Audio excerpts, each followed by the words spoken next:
It's been a full year since we've experienced any type of greed in the crypto markets, but that may change in just 2 months. We're going to take a look at where Bitcoin stands, where your favorite altcoins stand, and we're going to give you guys what I think is going to happen in the next few weeks and months to come. So if you're new here and you want to stay up to date with crypto, make sure you subscribe, hit that like button, and let's take a look at what may come in the next 2 months.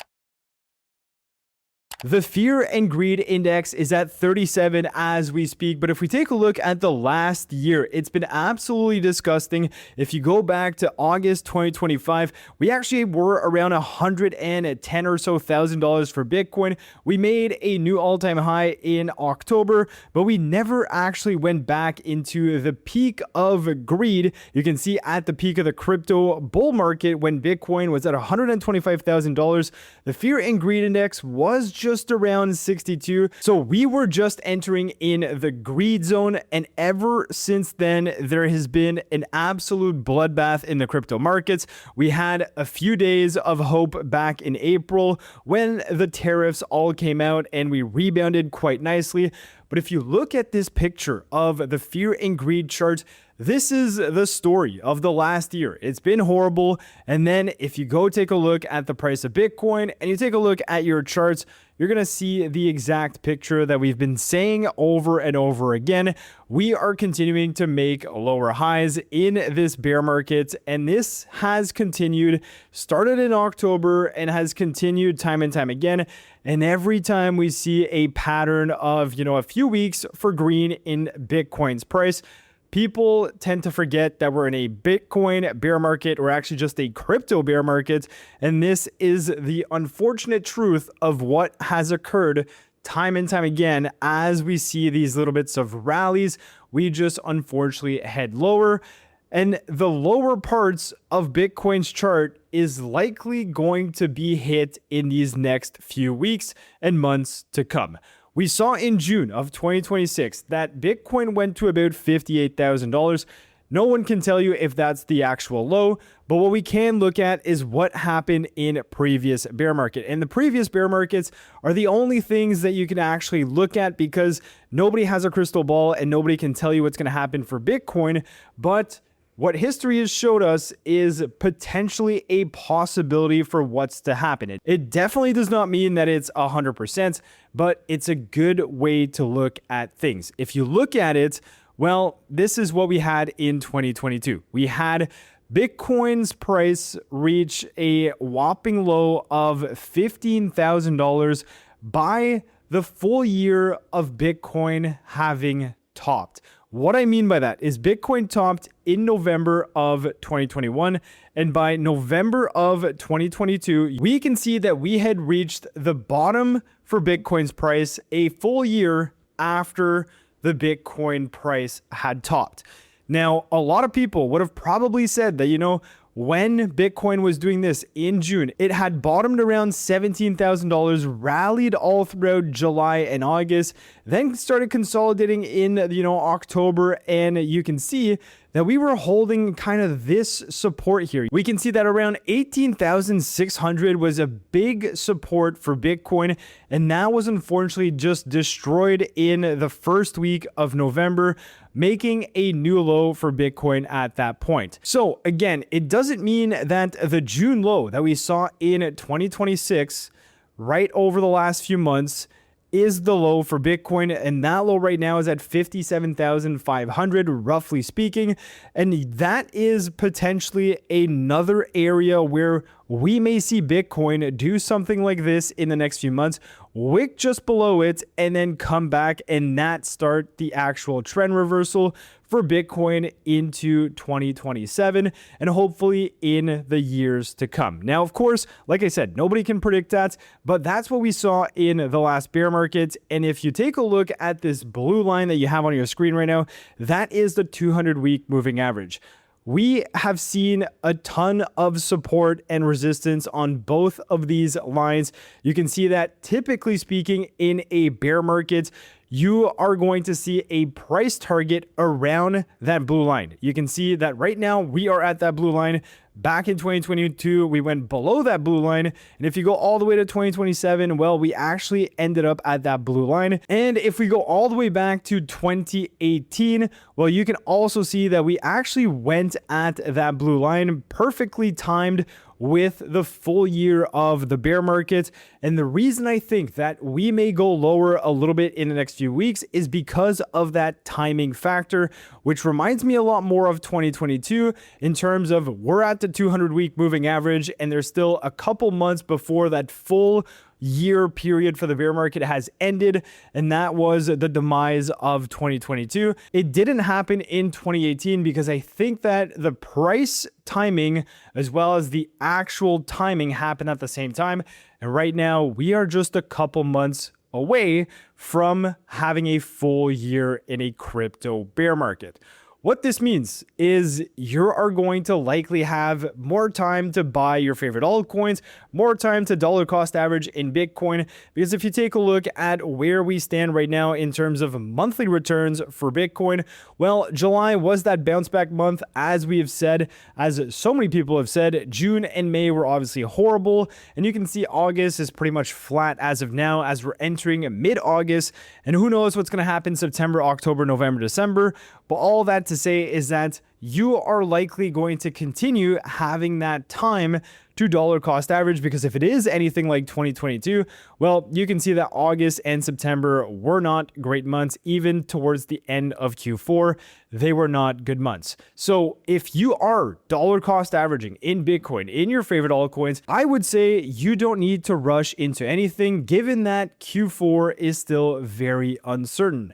Now, if I give you some good news before we go into some altcoins that I'm looking at and the levels that I'm looking at them, well, we have some good news despite what the charts are saying. And the good news is all about what the regulations are saying. If you take a look at what the SEC is saying, they are preparing innovative exemptions to allow for 24/7 blockchain trading of tokenized stocks. As we've said time and time again, there are, so many different institutions, asset managers that are extremely bullish on asset tokenization, and tokenization of stocks is likely, and it's already seeing a huge boom of influx. But I do think that as more and more clarity comes on with that, as more and more people come on chain to trade tokenized equities and eventually more and more assets, that is going to be a huge groundbreaking technology for crypto, because people are not going to be associating that to crypto necessarily. They're likely going to be seeing this as, I hold stocks on a platform, and the back end of it all being on chain is going to be completely irrelevant to them. But that is good news number one. If we go on to good news number two, we are seeing something else happen. The CFTC said that it is preparing to advance crypto regulations even if Congress fails to pass the Crypto Clarity Act.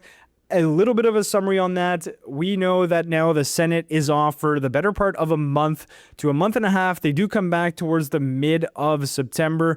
But basically, at that point in time, I don't think that Clarity Act is going to pass because the midterms are in November. But what the SEC and the CFTC are doing is that they're going ahead and imposing or making their own regulations and rules amid the entire uncertainty with the Clarity Act. So it's kind of still okay. Obviously, the Clarity Act would have been much better if it were signed. But we also know that the SEC just last month actually said the very similar things. We had Paul Atkins, the chairman of the SEC, essentially say that the commission recognizes the importance of advancing our regulatory framework to reflect the realities of today's operating environment, embracing innovation and new technology. Then he said, to deliver on President Trump's goal to ensure that the United States is the crypto capital of the world, we are embracing innovation to bring more products onshore, creating clear rules of the road for capital raising with crypto assets, and providing clarity as to how market participants can custody and facilitate trading of tokenized securities on chain.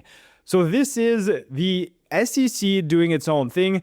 The CFTC coming out today saying that they're willing to, put rules forward despite the Clarity Act not being passed to continue pushing Trump's mission of making the US a crypto capital of the world. And you also see that if you go into the agency rule list, there are a ton of different rules surrounding crypto assets that are planned to come to light this year. So with that being said, this is basically where we are. Bitcoin, right about 2 months from potentially the low. A lot of people are saying that. So again, if your strategy is to dollar cost average, that's probably the best thing to do. And then you have Clarity Act postponed, but CFTC, CSC doing the things on their own. And then it leaves us with altcoins. What in the world are altcoins doing? Well, let's take a look at them. Let's take a look at your total 3 market cap. You're not going to be surprised to see this chart here. It is looking rather similar to the Bitcoin chart. Pulling it up here, you can see one thing very clearly. It has done the exact same thing where we are putting in higher lows as we are continuing on with the last several months. We can see a high in October, another high in January, which was lower, and another high in May, which was again lower, bringing us back to that 200-week moving average, which altcoins in their total 3 form have not yet reached in this crypto bear market. You can see that back in 2022, we actually reached it towards the end of the cycle.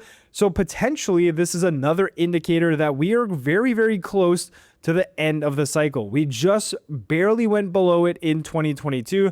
Potentially in the next few months, if Bitcoin, continues to go down for a little bit, we potentially go a little lower here and then we see a bit of a reversal. But as you're going to notice right now is that crypto altcoins actually took a lot longer to reverse if you're comparing it to Bitcoin. Bitcoin had a much easier time to come back because typically after a bear market, a lot of people are seeing Bitcoin's price and they're like, wow, this is an absolute no-brainer.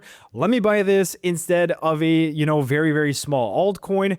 That is why Bitcoin dominance and Bitcoin price likely goes up a little bit faster than altcoins, and soon after altcoins do follow. But if we just look at the overall aspect of altcoins right now, we are basically back to the February lows that we saw in 2026.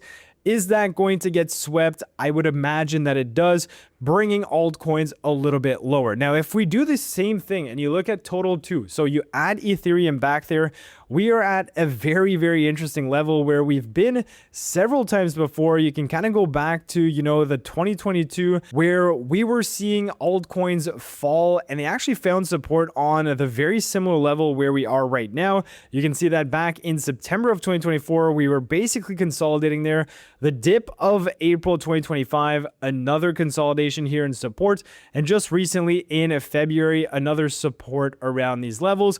And right now we're basically just there. Again, we are below this 200-week moving average on this chart here if you include Ethereum, because obviously Ethereum has not performed well in this bear market. There's no hiding that. You can see a very similar chart to Bitcoin, just making higher lows as we continue, but it has held support around that $1,500 mark, which we've seen time and time before, and just recently we've seen it again.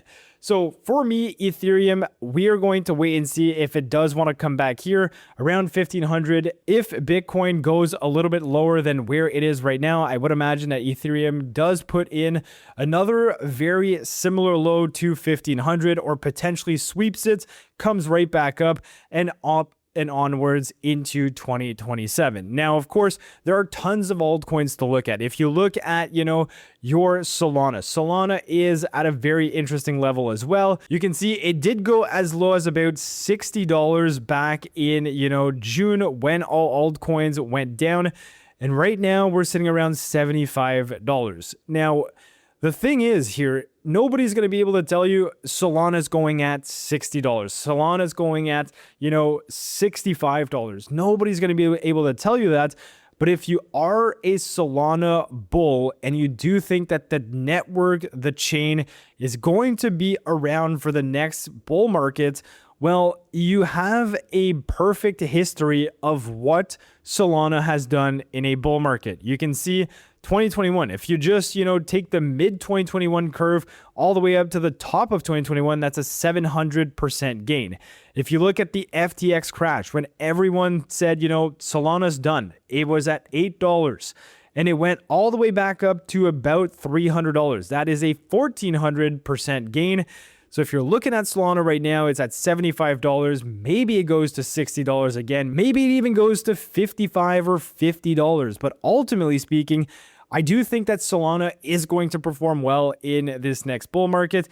If it goes back to the all-time high, we're looking at a 250% gain from the current prices. I would not discount Solana right now. Definitely keep it on your watch list. If you look at another one that is continuing to make crazy partnerships and more services are using it, especially for asset tokenization. We have even seen the DTCC use Cree, the product from Chainlink, to tokenize assets, which is, just to show that Link is basically everywhere. Although it doesn't impact the token price all that much, I do think that that's probably going to change in this next bull market. And right now we are seeing Link is at almost the accumulation range that it was back in 2022. We kind of dipped in it just in the beginning of June. We're sitting around $8.60 right now. Again, I think Link is kind of a no-brainer in the next few weeks as Bitcoin does what it wants. If it does dip lower, you would imagine that altcoins are likely going to dip and then consolidate for the next few months and slowly but surely start making their way back up, very similarly to what happened in 2022 into 2023 and into 2024 and 2025. So that's kind of my base case for what happens in the next few weeks, what happens on some of these altcoins. And of course, you're now even seeing more and more activity in the trenches, so to speak. What's happening on chain is there is a ton of volume, there's a ton of volatility. A lot of assets are coming on, especially with the new Robinhood chain. There's a lot of activity, which there wasn't just a few months ago. So slowly but surely, people who have money in their crypto wallets are slowly deploying them. We're not seeing it a ton in the actual big altcoins because this is the accumulation phase where it's not flashy to buy anything because the charts aren't moving. But this is where most of the money is made at the height of a crypto bull market. With that being said, let me know what you guys think. Let me know what you guys think happens in the next few weeks for both Bitcoin and altcoins. Again, none of this is financial advice. Giving you guys my thoughts as to what I think is going to happen and what my base case is. And with that said, if you did enjoy, make sure you subscribe. If you want to see what I'm doing on chain, it's all in our private Discord. And with that said, I'll catch you guys in my next video. Peace.